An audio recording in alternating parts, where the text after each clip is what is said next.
So I think for most of our listeners, having heard your backstory, your list of accomplishments at this point seem unreal to them. Right. Obviously, going through ultra marathon running, logging the miles you've logged, the chin-ups, everything that you've done physically, right. When most people hear it, they're like, well, that's impossible. That was my first thought. My first exposure to you was your interview with Joe Rogan. Right. And I'm watching it, and I'm sitting there like, this guy cannot be for real.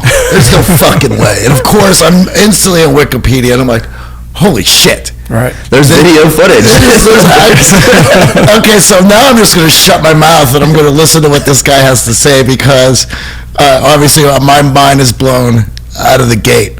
And I also wanted to start just by saying that, that all of us in life hear things, right. read things, and see things that instantly change our perception of things from that point on. Right. And it's rare that we ever get to give thanks to those sources. Right. So I want to thank you. I appreciate that. Thank you. Because after that interview with Rogan, the way I had looked at my waking up in the morning and working out and starting the day instantly changed from that point forward. So thank you. Love it. And that mantra of whatever you don't like doing, do it. Right. Love it. Do something you fucking hate every day. True thing. Is jarring for most people to hear. Yes. Because most of us seek out our comfort zone. Mm-hmm. And for you, your comfort zone with dealing with some social anxiety and introversion is right. to turn inward. Right. So how have you been able to rebuild yourself? Because one of the mantras we hear in your videos is, I built this motherfucker. Right. So I take a lot of passion in who I am as a person. As you hear, as this podcast gets going and going and going, what you're going to do is you're going to transform me from this guy right now that's kind of chilled out in this room, David Goggins, to Goggins. And I had to invent this person. David Goggins is an introverted, soft kid that got beat up growing up, and mindset had to lie to create friends, to get friends, to be accepted. So my life has really been about two people. Very scary, but two people. I had to invent a whole nother human being to get outside of my comfort zone. And that human being became Goggins. Goggins is like the guy that walks out of the phone booth. He's like that Superman that walks out of the phone booth. And I was talking to my fiance today about, it's kind of strange how sometimes I have a conversation between David Goggins, and Goggins will tell David Goggins about the shit he's done. And David Goggins like, what the hell, man? Why are you doing that? That's nuts.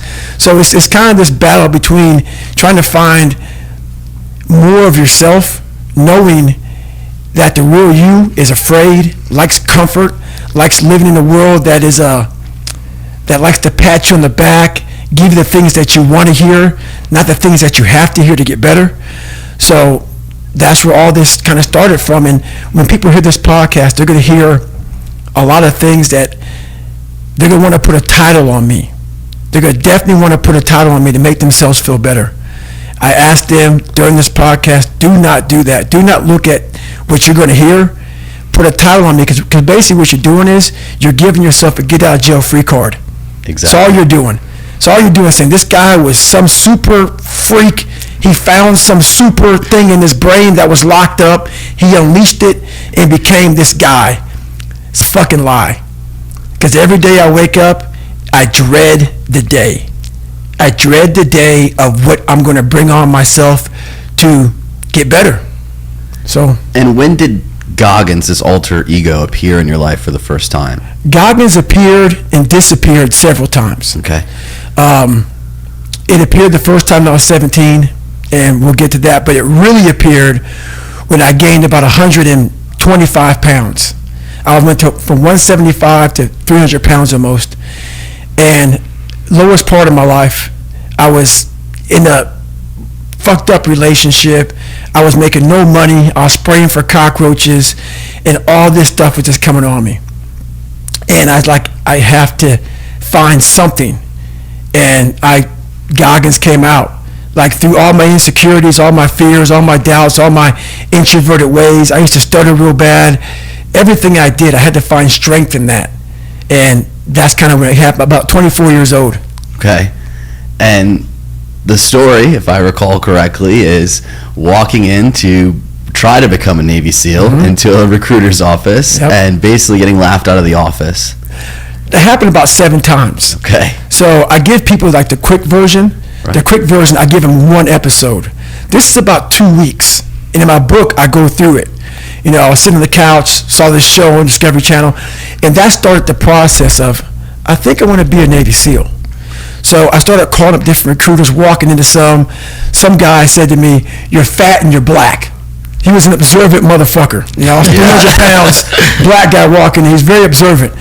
So that kind of went on for a while, and until I met one recruiter. And one recruiter saw something in me that no one else saw and gave me a shot. And a challenge, right? Come back, lose the weight. Right.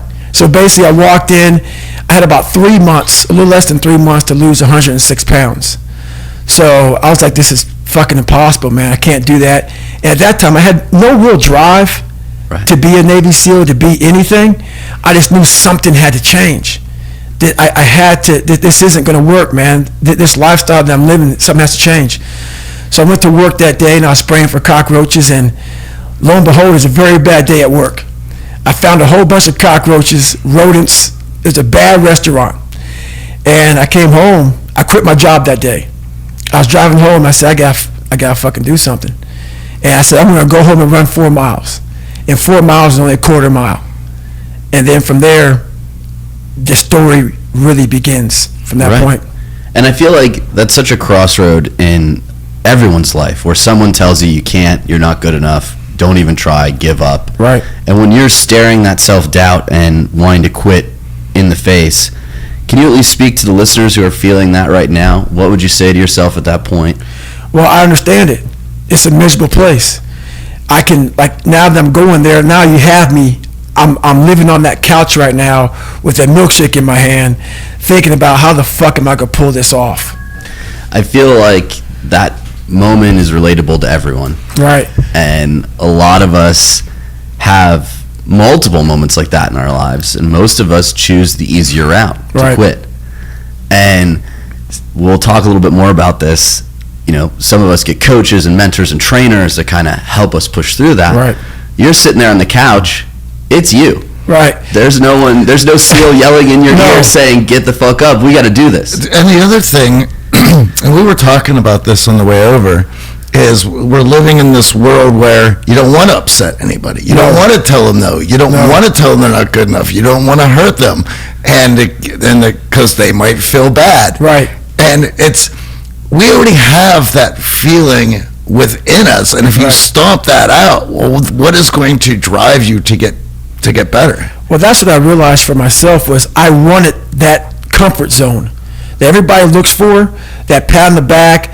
They don't want to hear all the bad shit. They want to hear everything that they're doing right. And I realized that's what kept me in this world. That's what kept me in this world of not accomplishing anything.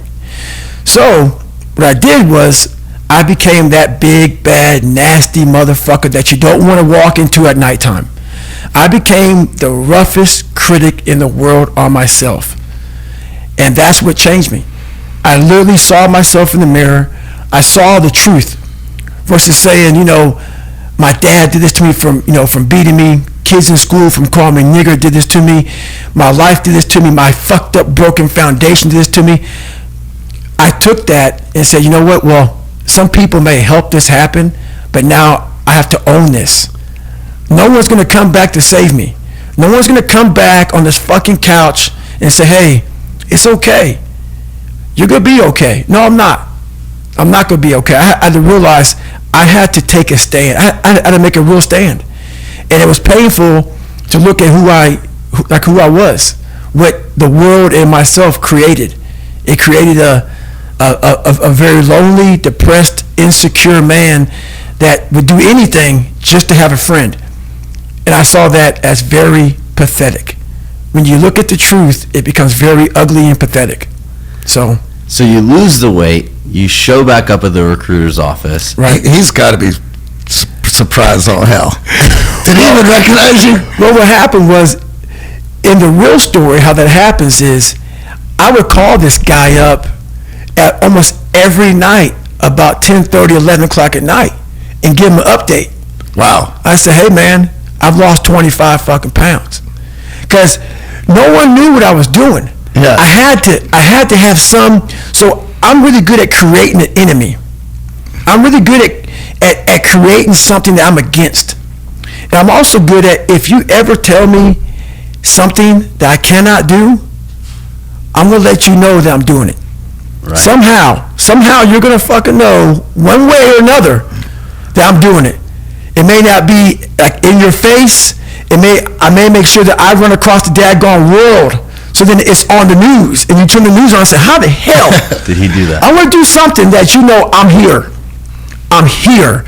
So every time I lose like a big significant amount of weight, I call that recruiter up and say, hey man, I'm here. I'm here. And before I knew it, man, this guy became almost like my best friend at that time. Because I started actually changing his life. He started seeing, wow, man, like, I'm glad I took a shot on this guy. Right. And not only did I lose weight, I had to go back and take the ASVAB test again. It's like a watered down SAT a couple more times just to get in the Navy SEAL. So it was a big process. So that 3 months was packed full of like failures, depression, even more. But what I found out in that whole 3 months, I lived a lifetime. In that 3 months, I started realizing if I can flip these insecurities upside down, if I can flip this fear, if I can flip all this shit that made me this depressed, insecure guy, if I can flip it and make it work for me versus against me, I started seeing the power in failure, the power in insecurity, the power in self-doubt. Because I looked at everybody, it may not be true, but that's how I looked at everybody as being way above me. I thought to myself, if I can be at the lowest part in the world, in the sewer, and be able to overcome all this shit, I started using that as power. And I slowly started passing the guys from Harvard, the guys from MIT, the guys who were from great families and shit. I'm like, oh my God, I'm catching up. I had nothing. So I started flipping it and using this power. And I feel like we've definitely interviewed a lot of successful people, and almost all of them have this chip on their shoulder. Right. That they develop from that bully in school, that one moment, that one criticism that says you can't. Here you are doing all of this just to sign up for then Hell Week. Right. Which is one of the most difficult weeks on the planet to begin with. Right. And you had to go through all of this. And obviously, whenever you're training, there are good days and bad days. Right. And Johnny and I were laughing about this. Obviously, half marathon, nowhere near ultra marathon, but you're tracking, right? You're looking at your time, you're looking at your splits, you're trying to do better, and some days you just don't have it. Right. And I feel like in those moments where you don't have it, you know you don't have it, right, how do you flip that switch to get that extra ounce of energy? Because once I know that pilot light is lit and that water's boiling, well, then you feel like you can take on everything. Right. But a lot of us are feeling our pilot light flicker and that self-doubt creep back in, even though we're challenging ourselves. Well, there's something that I invented a long time ago, and when you have nothing to draw from, I was able to find strength in every molecule of this earth. I'm able to be in a room with nothing, with no motivation, no inspiration, nothing, and find it. So what I did in those situations was I invented this thing called taking souls. When everybody's all fucked up and you're exhausted and you're weak and you're tired and you're looking around and everybody looks as bad as you or even worse, I'm like, you know what? I want to now make a statement. It's the perfect time to make a statement. To make a statement to let you know where your life ends and mine begins. And so the statement there is I muster up every bit of strength from their looks on their faces and how they feel and how I'm going to now, from my childhood, where I came from, how I was the bottom of the barrel, I'm now amongst all these uncommon people. I'm now going to now make you feel like you're common. So I used their sadness, their weakness, their parts of their life where, God, this sucks. I'm like all poopy pants and messed up. I used that for my strength. and I have this moment of like, let's say we're in the sand, we're running or whatever, I will do a surge. I will do something when everybody's like, how the fuck is he doing this? And from that look on their face, that feeling of, God, man, this guy must be something special, it then surges me further and further and faster and harder for a long time. So it's energy's everywhere. But the thing is, it's so loud, that voice in your head of pain and suffering and discomfort and I don't want to do this is so loud that you're unable to really calm it down and say, okay, there's something here. It's a patient calm that you have to bring yourself to say, I know I have something here, but that voice is so powerful that it just wants you just to, let's leave. Right. We're done. It spazzes you out and you want to go versus saying, let's take a second. Hang on. Before we spaz the fuck out, hang on.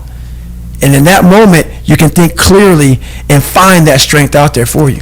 You know, it's when you look at the history of the world and you see a lot of hardship that a lot of human beings had been put in, and a lot of times against their will, say a gulag or a prison camp or something like this, and you hear the stories of things that they had to do in the middle of winter. It's 20 below and they're out building something and they barely have any clothes and they have holes in their shoes, and you think to yourself, how are they even surviving in those situations? And I think it's the old adage of if there's a why, you will figure out a how. Right. And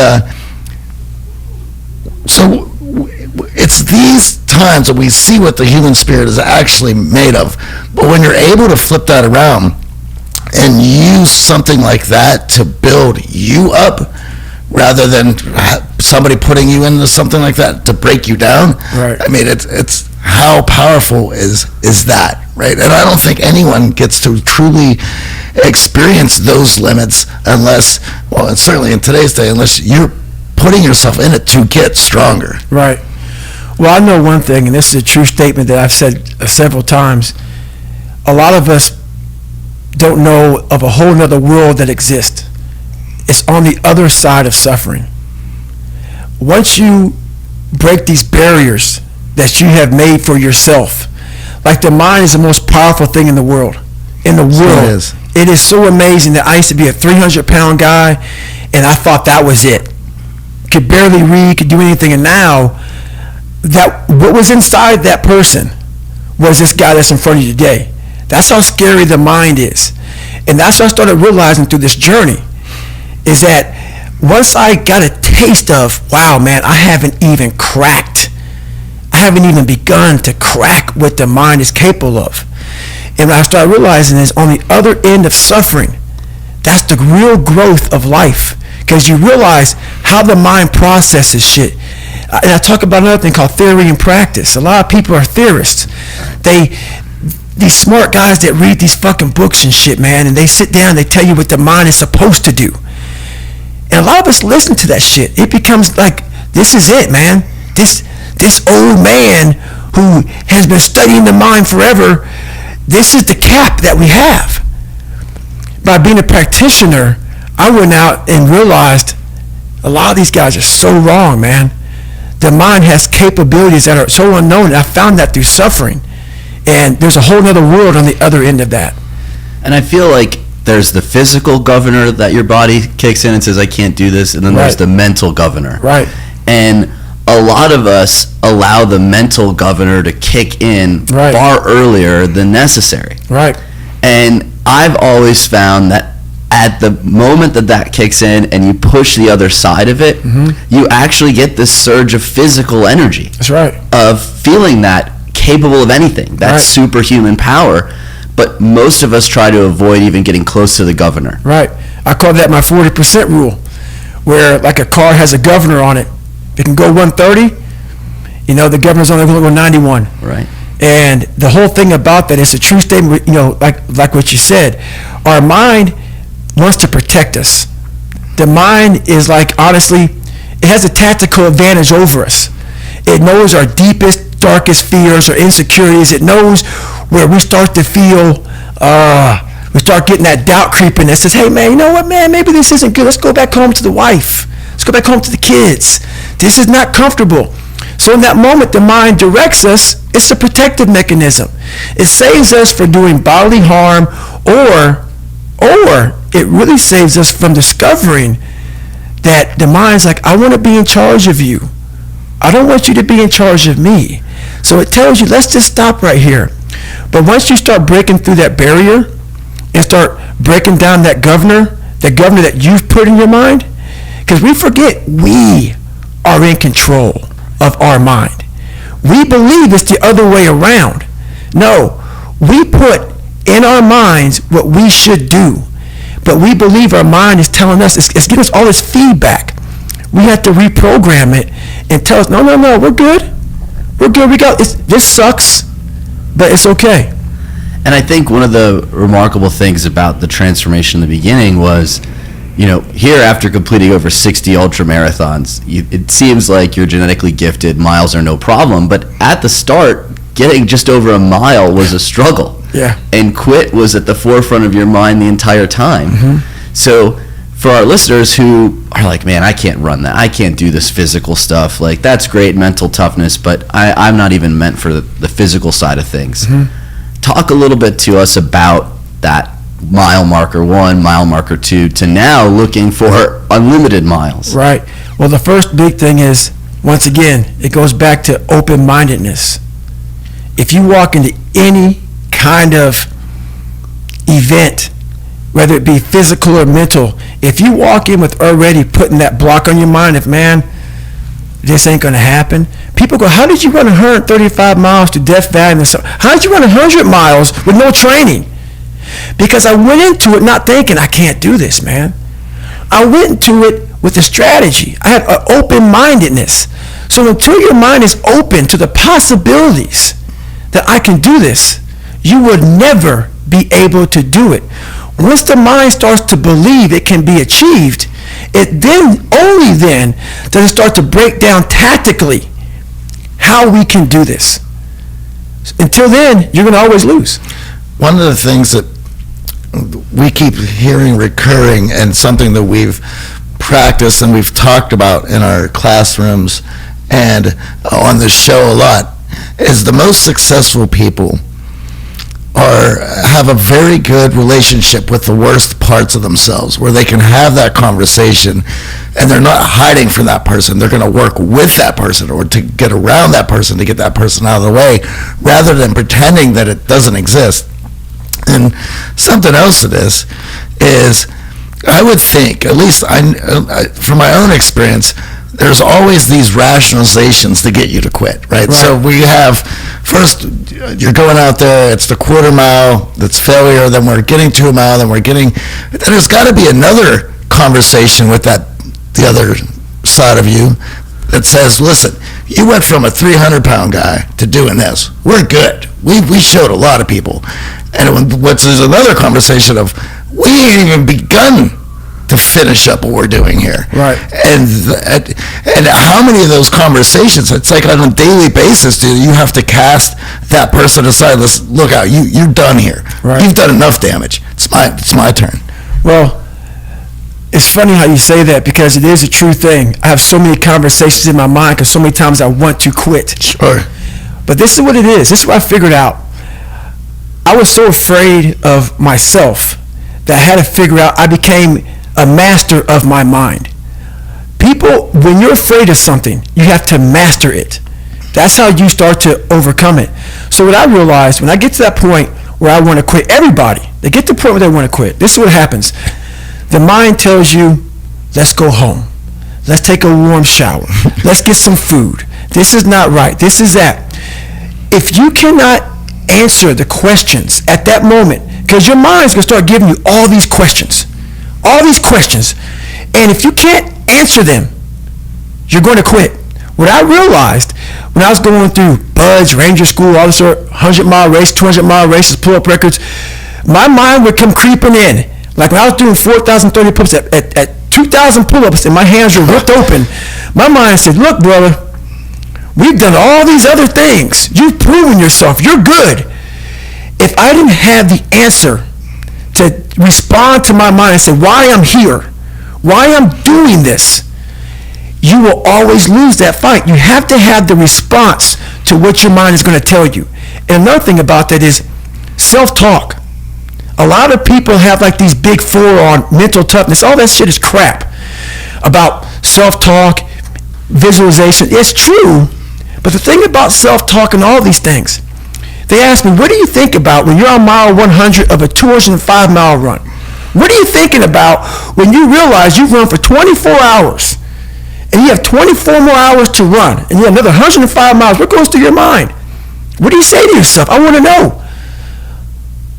A lot of people think self-talk works. It does, but it doesn't work without the suffering before your mind starts saying we need self-talk. So what I tell myself is I go back to the months and years of preparation to get to that day.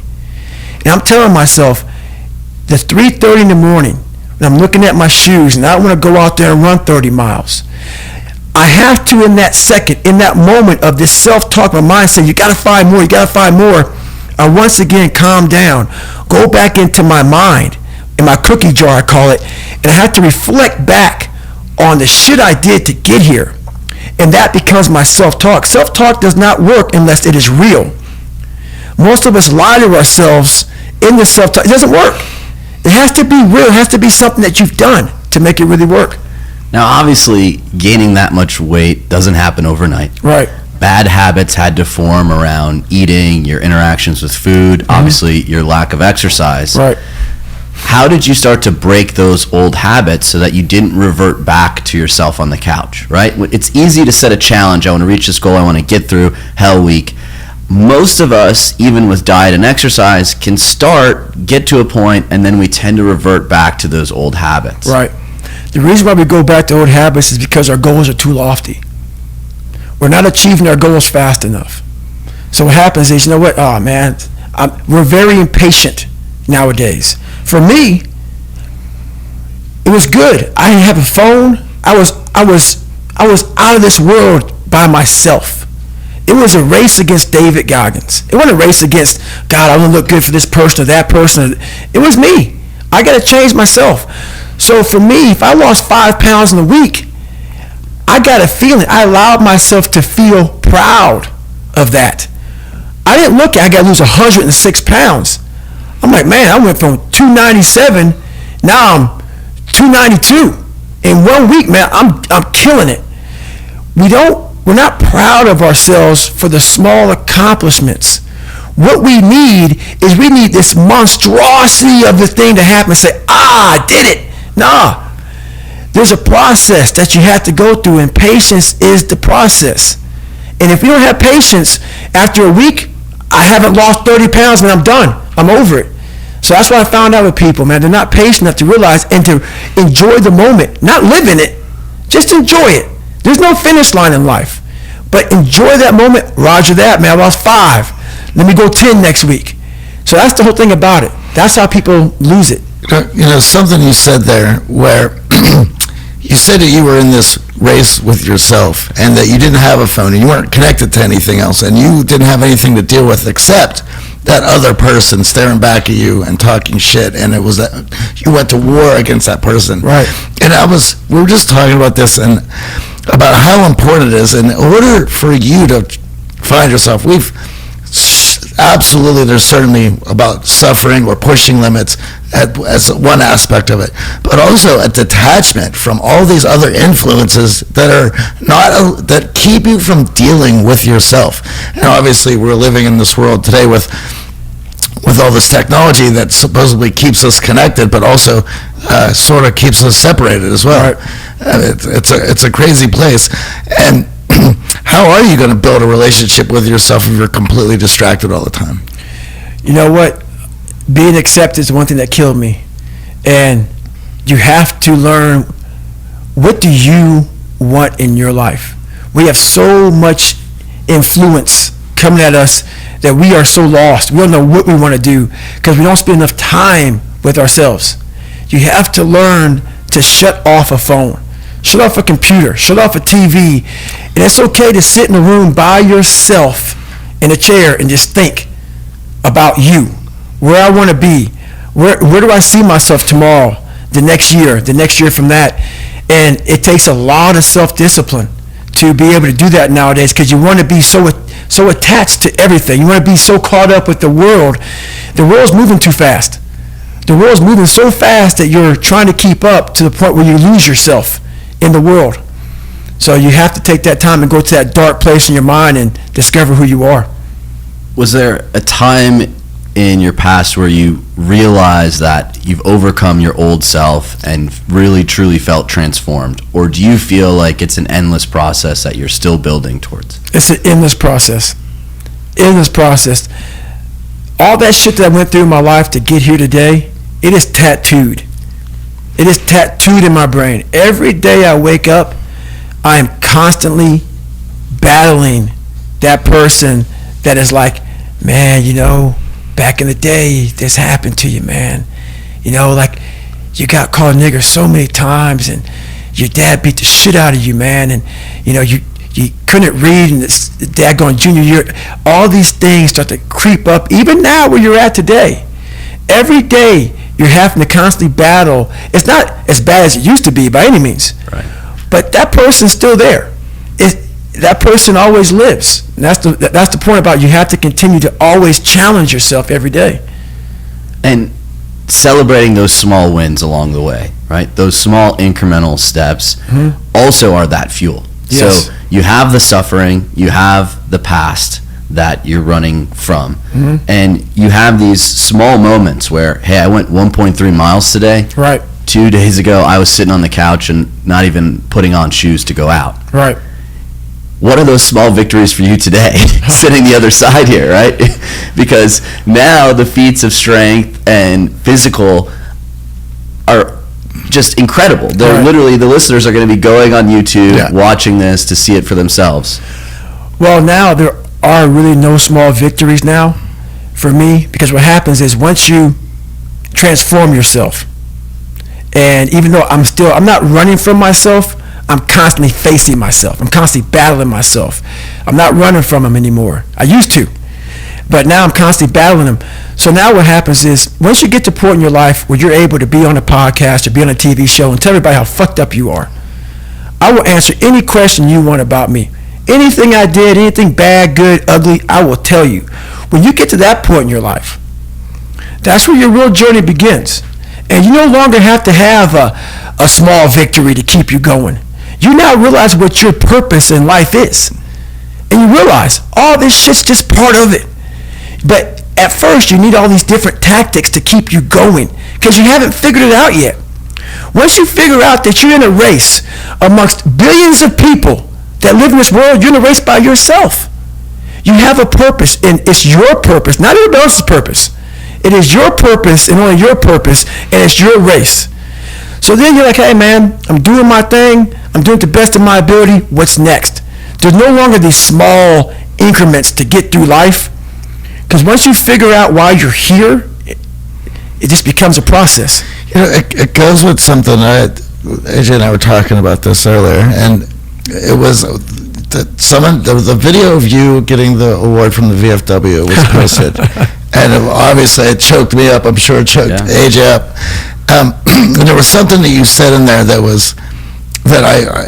I loved, and I just don't, obviously we don't see enough of it anymore. And what it was that there's to paraphrase it, a lot of people who live in this world who don't know what they're doing in life, what's going on. They're asked from their elbow, and they got nothing, and they're confused. Right. And they don't know what it's about.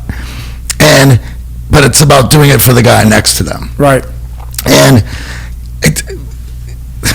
with so much of all this other influence, it just seems that their values aren't being held up to any sort of standards. Right. And so now they're become wishy-washy on even what they stand for as people. Right. Well, of course we have anxiety going through the roof and suicides going through the roof, because if you don't have any sort of foundation to stand on, then well of course you're going to be sitting through anxiety. And something as simple as do it for the man next to you, do it for mankind, do it for humankind. Right. It's fantastic. I mean, would you be able to speak a bit about that? Yeah, that was a moment for me, the VFW, where I got the Americanism Award. And what you saw there for me, it shocked me also. I got choked up, teared up. I was trying to thank my mom. And what happened was, all the stuff that you all have heard about my life growing up, it's at the surface. That shit's real, you know. And at that moment, it flashed through my head about the journey I had to go through to get to that point to do that. And along that journey, I figured out myself. And the biggest trophy I'll ever get in my entire life, like I turned down a book deal, which we'll talk about soon.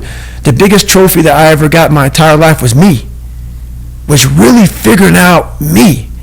And when I was up on that stage, I realized that. I realized it's not about money. It's not about fame. It's not about being accepted by your peers and everybody else. It's about figuring out who I am and being happy with who the fuck I am. Even though I'm going to be judged for all these things, being able to put a middle finger up to everybody and say, this is David Goggins. And to get to that point, it felt great. And that was all about, honestly, we have to give back. We have to be able to go through our journeys in life, figure out who we are, and help the person beside you.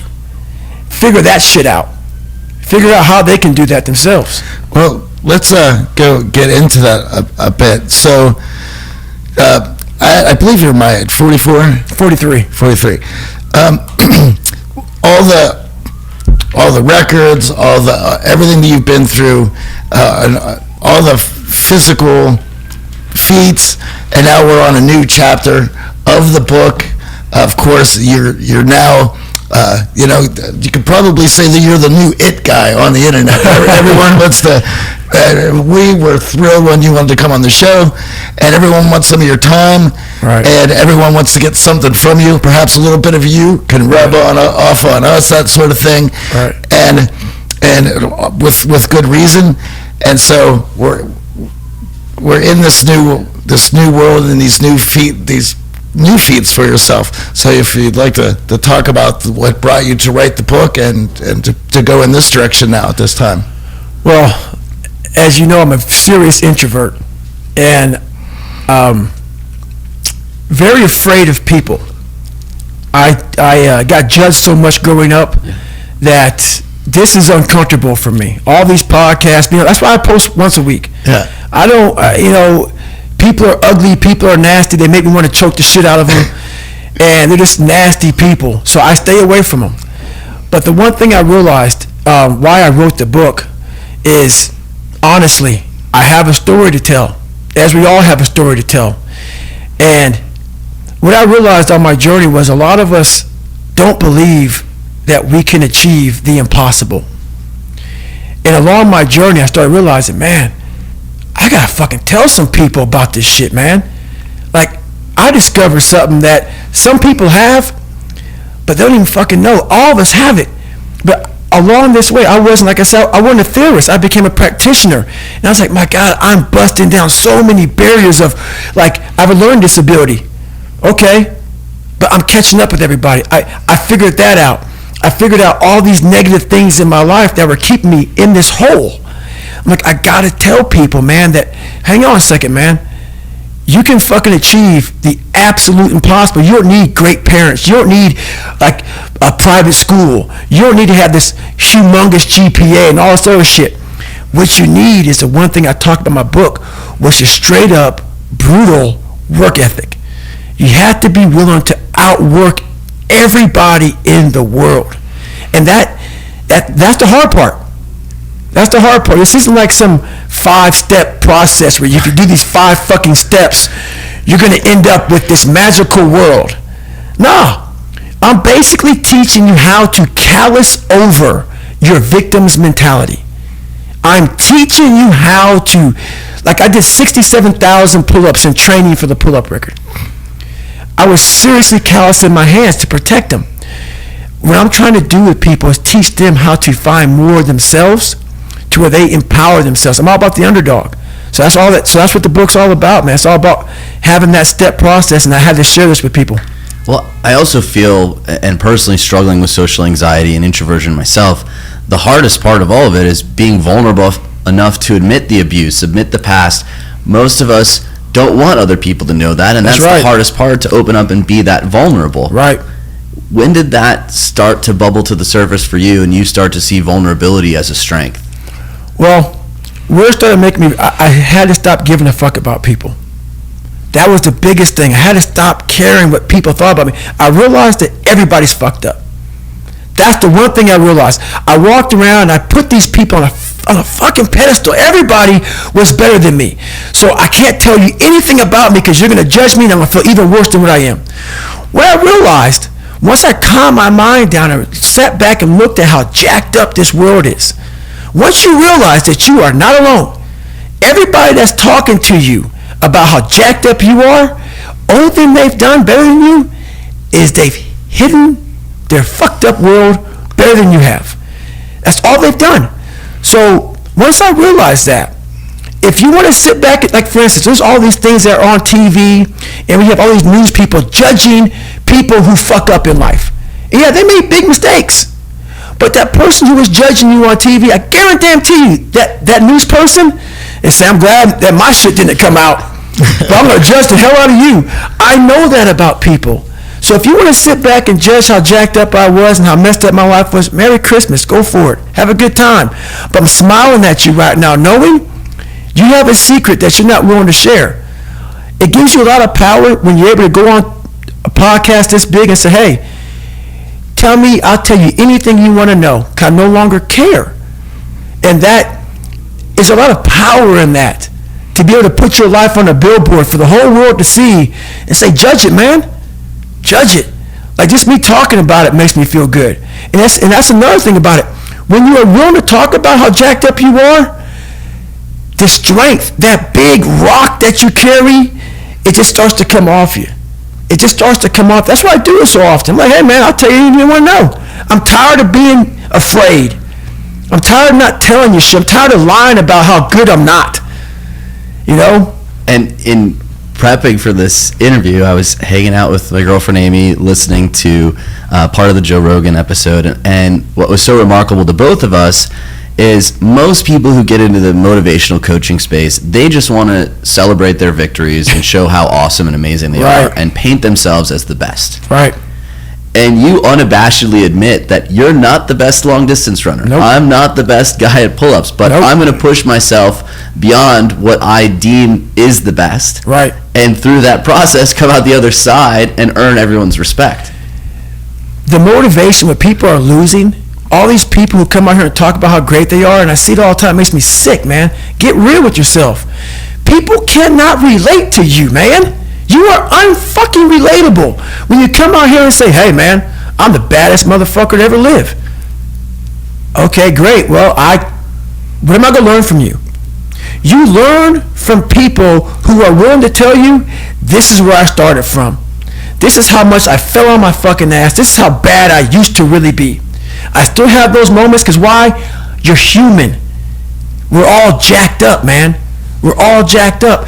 And that's what makes my story relatable. I'm willing to let you in to see I'm decently successful now. But I didn't come out like this, man. I didn't come out. That's the story. Is you have to give people just a little bit of hope. There's no hope when they see greatness in you everywhere. Right. You have to be able to get yourself down to a level of check it out, man. There's hope for you. That's all I'm trying to give you. Just a little bit. And obviously the pain you went through, the suffering, and these feats of physical strength, this idea that the body can always heal. Right. And the mind can always heal. These calluses can be built. So whether it's 200 plus miles, whether it's your hands are dog meat from doing the pull-ups, your hands are healed. That's right. Your mind is healed. That's right. And we have this ability inside of us. Most of us go through life never even scratching the surface of it. Right. What was the physical healing process like after that first real physical bout for you, where you went through, whether it was Hell Week, I don't know what, on the scale of what you've done to this point, go through the list. Well, I thought it was my third Hell Week that I went through, when I got through with that first 100-mile race that I did around that 1 mile track that I didn't prepare for, and I was considerably, it was horrible. And I'll never forget, I found such peace and beauty. And I got there, I was in the worst pain of my fucking life. And I got done, and my wife pulled the car up on my ex-wife, pulled the car up on this little lawn, and I got in the back of it. And I got up the stairs. I'm not going to go through the whole story, but I remember laying in the tub. And she put the shower on me, and I ran 101 miles in like 19 hours. And I was like peeing dirt out of me. And I'm sitting there, and I'm jackhammering, and my body is just the most broken it's ever been, even to this day. And this feeling came over me. Call it crazy if you want, but very few people, I guarantee, have ever felt this before, to push themselves so far outside of what they thought was even possible, even for me. I laid in that tub, and I didn't want it to go away. I had drained myself of every bit of strength, energy I had, and it was the best feeling I had in my life. All that pain, it was confirmation. It was confirmation that I had gone through a crucible, and I had figured out another level of David Goggins, a level that I thought was humanly impossible for anybody to do. When I was at mile 70 and shit and pissed all over myself, and I had 30 more miles to go, and I was damn near dead, and I was able to go 31 more miles. In that process of the next 31 more miles, I found out more about myself in that 31 miles than I ever had in my entire life. The conversations, the mental blocks, the roadblocks, everything horrible. It was just feeding at me like light speed. Get the fuck out of here, man. But I was able to figure out different tactics.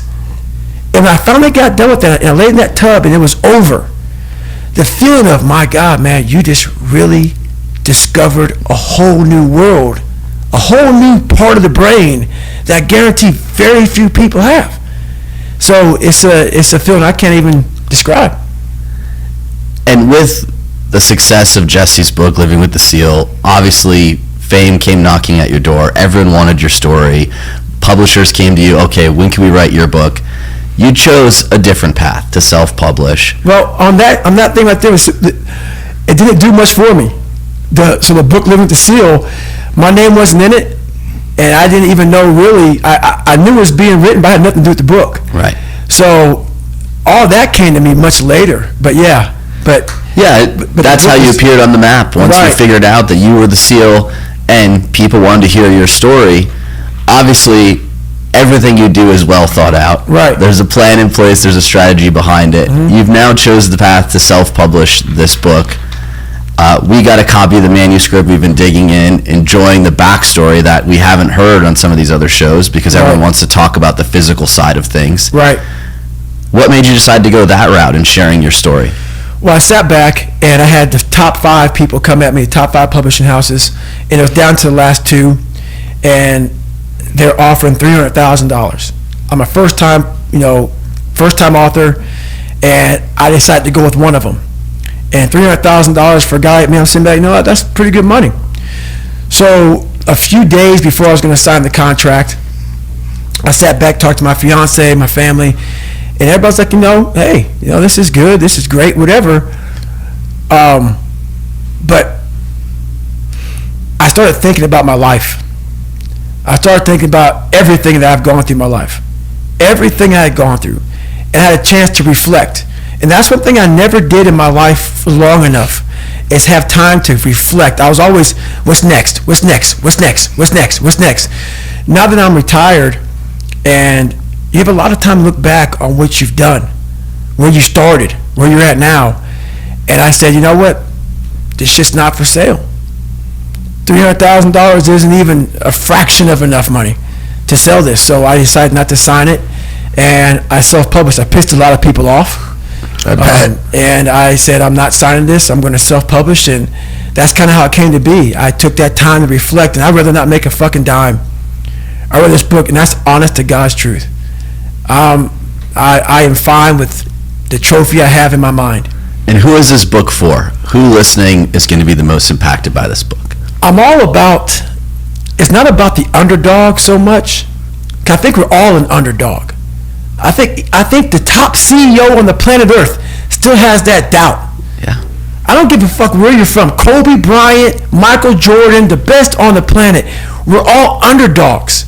Whether you're underdog because you put yourself there to be hungry, or you're just a real life underdog. Right. We're all an underdog. And so this is about the mind and people discovering the mind, their own mind. And one thing I know is we all have an equation. We all have an equation. Like, I talk about 3.14 is pi. There's different equations to figure out different kind of, mathematical problems. We as human beings are mathematical problems. I cannot give you a book for every fucking body in this world. That's why my book, even though it's one book, is tailored to the individual. It's not like you do these 5 steps, you're good. No.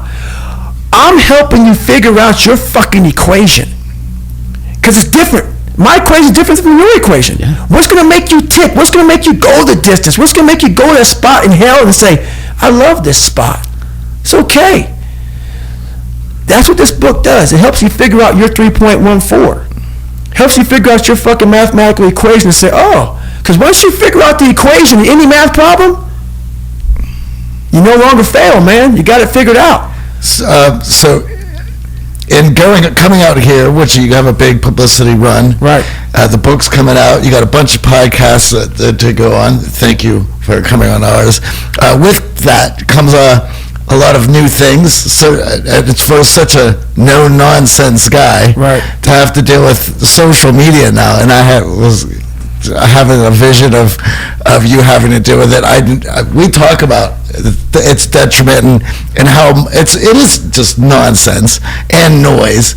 But of course, you want to reach as many people as you can with this book and everything that's going on. So I was kind of curious of dealing with social media. I know that you're on it. We had talked about this earlier. Right. Do you have a discipline of like, okay, well, for 2 hours every night, I guess I'll get on, deal with this stupid thing and talk to these people who have reached out? Or what is your approach to that? Well, my approach is every Monday. Okay. You're going to get one post from me a week. And I take about maybe an hour to hour and a half. So I'll post it, I'll do it, and then I get away from it. I'm gone. Here's your post, and I make sure that every single post is not about me. So this shit ain't about me, man. I'm about you figuring out you. Some people take it personal. Some people get you a little butthurt. This is about you figuring out your self-talk has to change. The most important conversation you ever have is the one you have with your fucking self. You walk around with it all day. You act on it pretty soon, good or bad. I want you to change who you are. So let you look at it. After about an hour or two, I'll come back and start answering a few of these, questions. Some people say, hey, how you do this, how you do that? Maybe an hour and a half, 2 hours, I'll answer it, and I'm done. I'm off. Because why? I'm still chipping away at David Goggins every single day. And if I spend so much time being occupied by that, I cannot chip away at what's important. What's important is I'm still figuring out this, different things. I got the equation figured out. But now the real journey has begun. So I'm still chipping away at life. And Johnny and I have started to really throw ourselves into the training for the race and really pushing ourselves physically. For a large chunk of my life, the physical was not that important. Right. I was average at everything, not really concerned about hitting the gym, certainly didn't care about what other people thought about the way that I looked physically because I was average. I've now come out the other side, and we talk about this all the time, that endorphin rush after completing the run, that feeling you get after crushing your PR in the gym, right? Pushing yourself beyond that mental governor that we all have. What are your thoughts on people who are unsure about their own physical strength? Do you feel that everyone should push themselves physically, and that's a really important part of making you who you were? I think pushing yourself physically is the number one factor of life. That is the true spot where you can really dive deep into. Life's about self-discipline. It is about self-discipline. We tend to do the things that are easy. And that is it builds no mental toughness. It builds no mental hardening. It builds nothing. When you working out is where you can build that the fastest. Because it's a constant, it gives you instant feedback. Yeah, you may not lose the weight you want to real fast, but the discipline it takes, it transfers over to all aspects of your life. It's not people, man, why are you always working out? Stop looking at it that way. This is the foundation of life. When you look in the mirror, every morning we all look in the mirror to get ready to go to work, to go anywhere. The first thing you see is your reflection. If you don't like what you see in the morning, you lost the war already. It's not about even liking what you see. It's about looking in the mirror and you may start, man, I feel different. That reflection is not everything. It's a feeling you're supposed to get. So you have to, in life, once you leave your house, the war begins. In your house, you have some control. And that reflection in the mirror, you have to control that reflection in the mirror. That's how you start your day. If you leave your house feeling like, okay, I can fight. I've established the mentality to fight. And all that comes from working out. It's not just from, you can't find that in the office. And what we've discovered and chatted about on the show with a lot of our guests is morning and nighttime rituals to prepare yourself mentally for the day, for that war outside the door. Right. Obviously, you're controlling your environment in the morning, and same with night. I think, especially when it comes to feats of strength and physical ability, you got to recharge, you got to recover. Right. So how you wind down at night and getting a full night's rest scientifically is proven to change everything, physically, right, mentally, emotionally. What are those habits you built up around your morning and nighttime routine? Well, my morning routine is every day I get up and run. Every single day. Because why? I hate that the most. So that is where we share that feeling. Yes, I hate that the most. So you have to do something that sucks every day. Because why? Once you overcome the suck, now you're powerful. You've overcome yourself already. So now you're ready to battle. I go to the gym about 4 times a week. But my biggest thing I do is my nighttime routine. I stretch out anywhere from 2 to 4 hours every night for the last 5. It used to be a lot longer than that. And I talk about in my book why I started doing this thing. But through my whole life, as you see, I was using my fight or flight muscle. I was under severe stress as a child, growing up, my job, whatever. A lot of stress. Just sitting down right now, we're all using our psoas muscle, your hip flexor muscle. And I'll give you a 2-second on that. That muscle attaches to your T12. And about 5 or 6 years ago, I got really, really sick. Doctors give me all kind of hormones. Take this, take this, take this. And it's in the book real good, so I won't go deep into it now. But I laid back and I literally said, you know what, I'm dying.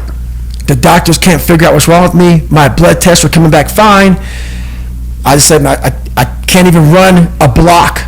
I went from running 205 miles, I can't run a block. I'm in my bed sitting there. And I started realizing I had these humongous knots on my hip flexors and back in my head. And I said, I'm just done. So I started slowly stretching out. I couldn't do anything.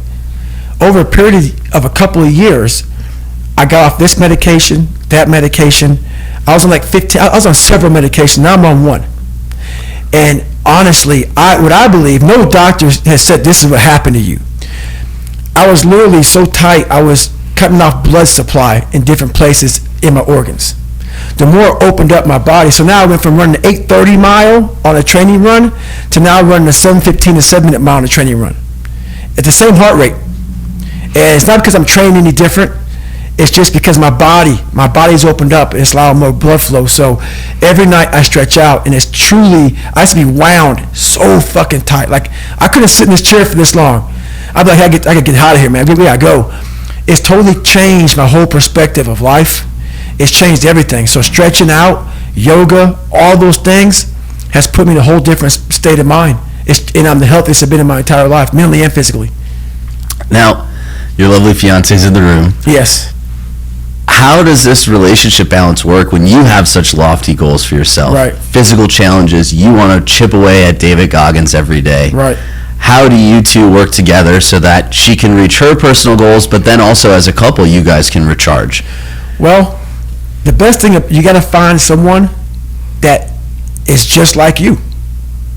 She has the same kind of ambition that I have. So what we're all about is, where do you want to go next? And she's like that with me, and I'm pushing her like the same way. So it can't be all about David Goggins. It can't be all about David Goggins. You have to be able to sacrifice. Say, hey, okay, Jennifer, what the fuck do you want to do next? And we got to put all of our cards into that shit. So I don't believe in a lot of balance in life, because to be the best at anything in life, that scale has to be a little fucked up. Has to be. But in this situation right here, she has to know I got her back like she has my back. So it's not all about me. So we work good together that way. One of the big things that I feel a lot of us have in our lives is the doubters, especially the doubters from family members and people really close to us that we don't want to lose, but are telling us, no, you can't. Your dreams are too big. That's impossible. What the hell is wrong with you, David? Right. How do you deal with those people in your life that you still care about, but are like, you can't run 200 miles? What is wrong with you? You're going to kill yourself. Well, the honest answer to that question is, there's a lot of them out there. But most of them are that way for one big reason. They can't see themselves doing it. They can't see themselves doing it. It's one big reason. The other reason is, a lot of it is jealousy. When you set these humongous fucking goals, and they see that you're getting at it. Let's say, for instance, we have a family. Let's say we're all a big family here. All three of us, all four of us are a big family. And every fucking morning I'm getting up training for a 200-mile run. And you see me get up at 4 o'clock in the morning. And all you fuckers are sleeping. And by the time I get done running my 30, I come home just getting up. How are you going to feel about yourself? A lot of times when you're an overachiever and you have people, that's what I talk about, the mediocrity thing. A lot of our family members, a lot of our friends, they're mediocre. There's always those couple of guys who are uncommon, who want to be better. But you make that mediocre motherfucker feel like shit. Yeah. Whether it's your mom, your dad, whoever. You make them feel horrible. I've been there. I'm speaking from experience. When you get somebody around you, man, who's trying to be better, and you don't have the drive that they have, it's a constant reminder of how fucked up you are. You have to know that that's what it is. Anybody in your course not saying, man, get after it, brother, I'm so proud of you, they have a problem with themselves. Because all you're trying to do is achieve more. If that's a problem for somebody, you have to look at them and say, man, you really have a fucking problem with yourself, huh? It's much deeper than what you think. Right. It lies deep in your soul. How I was able to fix myself was I saw how ugly I was towards other people who were great. I was able to look back and say, man, you don't hate that motherfucker for any reason because he's great. And you're lazy. You're lazy. He makes you feel like shit every single day. That's where it comes from. You gotta know, you have to know where shit comes from to be able to solve it. Right. You know, it's interesting about that. A lot of people talk about, you'll find out who your true friends are when you're at your lowest. That's right. You'll also find out who your true friends are when you're rising. 100%. Probably even more when you're rising. I believe so. And just for the work we've been doing and the slack we've been getting from people, it's just like, well, I can't, if this is the way we're going to be, you got to go. That's right. Because I have things that I want to do. 100%. With everything that you've accomplished, and you still have a lifetime to go. Right. Is there something that you want to be known for, or the one thing that you want to stand out through all of these accomplishments and be remembered for? Honestly, I honestly want to be considered one of the hardest men to walk the planet Earth in the history of the world.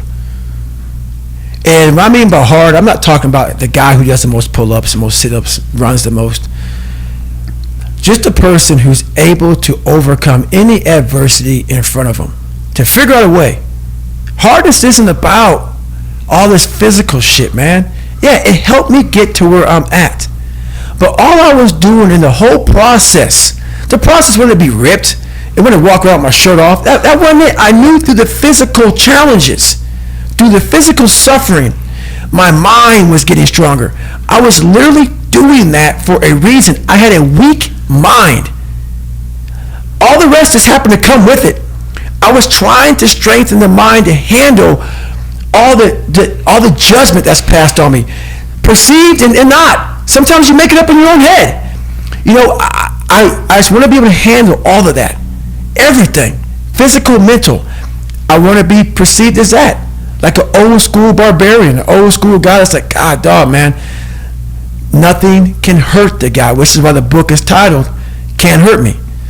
I want people to have that mantra in their life. Take that with you. Take it everywhere you go in life. And if you believe that and you work towards that, callous in your mind, strengthen yourself, Can't Hurt Me is strong. In any situation, like when I was in Buzz, they beat the shit out of you. I'd be the first one to get up and say, can't hurt me, motherfucker. And they were beating the hell out of me. But you say it enough to you. False motivation becomes fucking real motivation after a while. What's the next big challenge for you? What's the next thing you're tackling? Honestly, the next big challenge right now is what I'm doing right now. Like, when I was in 6th grade, I stuttered real bad, severely bad. 5th, 6th grade, 4th grade, horrible. Like my hair would fall out, white splotches over my skin, horrible anxiety. So me talking about myself as much as I am on stage, on podcast, I'm still overcoming. You're still battling because it's comfortable for me to say I'm off of social media. They don't talk to me. I'm good. Go back to being my hermit. This is very uncomfortable, so I'm constantly coming outside my comfort zones and doing this stuff now, sharing my story with people as much as I can. And do you do any coaching of clients in terms of physical or mental? Obviously, motivational speaking opens up these opportunities to take on one-on-one or group coaching clients. So I do take on clients, but a select few. Because what I realized is I'm not a cookie cutter type of guy. Right. I'm not here to take your money. I'm here to help you. If you're coming in to work with a guy like me, who knows that you have to have thick skin to get better, you have to call yourself out. If you're fat and you're fucked up, I want to hear that. I don't want to hear you tap dancing around shit. So I don't take on many clients because when you work with me, we're going to get to the root of the fucking problem. And a lot of people don't want to go there. They don't want to talk about their childhood. They don't want to talk about their past. They want to get to the root of the problem, and then they go, why am I not getting better? Because there's a lot of shit in there you haven't dealt with, brother. You know, people go to the gym, like for instance, going through any kind of special operations school. These people go to the gym, they get big, they get jacked, they can run fast, all that shit. But the only thing they're doing is they're coding over the mind. All you're doing is building a bigger, stronger quitter. Your mind hasn't gotten any stronger because you haven't gone back in there and dealt with shit. So the second adversity comes, like, my God, I'm so fucking fit. What's wrong? Your mind is still soft. So I work on the mind. What's the application process like to work with you? Well, that sounds like Hell Week. Speaking on that application process, so, Jesse's been out there in his book, and we know from his perspective of seeing you and him thinking of how, and he's given his story of how you guys met and what he was thinking when he had saw you.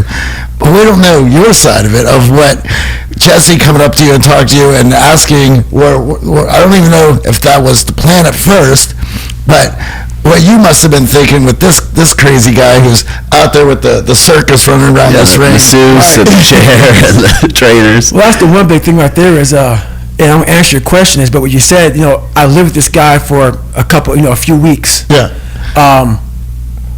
This is a lifestyle. You can't temporarily dive into it, sprinkle it around, sample it out, and roll out. This is something, man, that you have to acquire as a part of your everyday grind. But when Jesse came up to me after this race, I was so, like, back then I was very, like, don't talk to me, motherfucker, type of person. It was very weird, because my life, especially then, I didn't know any soft. And I looked at everything in his life as very like, you can't get hard, man. It's impossible. Why? Because you have your refrigerator in your mind is so full. You've arrived. It's hard to take a person that's arrived, take him in bring him down to the fucking sewer with me and say, okay, now we're going to live. Now we're going to figure out. So imagine a guy who has, maids, drivers, masseuses, chefs, and I'm taking this guy and say, okay, man, we're now going to live in hell. It was it's tough. Yeah, and the difference being, he knew counting down the days, Exactly. 23, 22 days, and He's I'm out. back to I'm living going the back to life. life. Yeah. And see, it's hard for me, and this is no cut on anybody. I had to mature a lot. Not everybody's David Goggins. It's hard for me to respect people who are able to come into that world and leave. Sure. This is a fucking lifestyle, man. Like, and people wonder, why am I not achieving more? It's because all of us, once we achieve something, we celebrate for a long years fucking time. And we wonder, why don't I have drive anymore? Where's it all at? If you don't develop a routine of suffering, and suffering is not like go out and kill yourself every day, it's being uncomfortable. Yeah.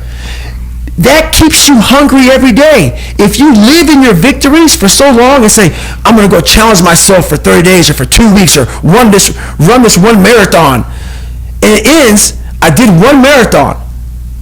Okay? That's why it leaves you. It leaves you because you haven't set up the next obstacle. Obstacles is how you grow. You must continue to have friction. Friction is where growth is at. With no friction, there's no growth. I love that. No growth.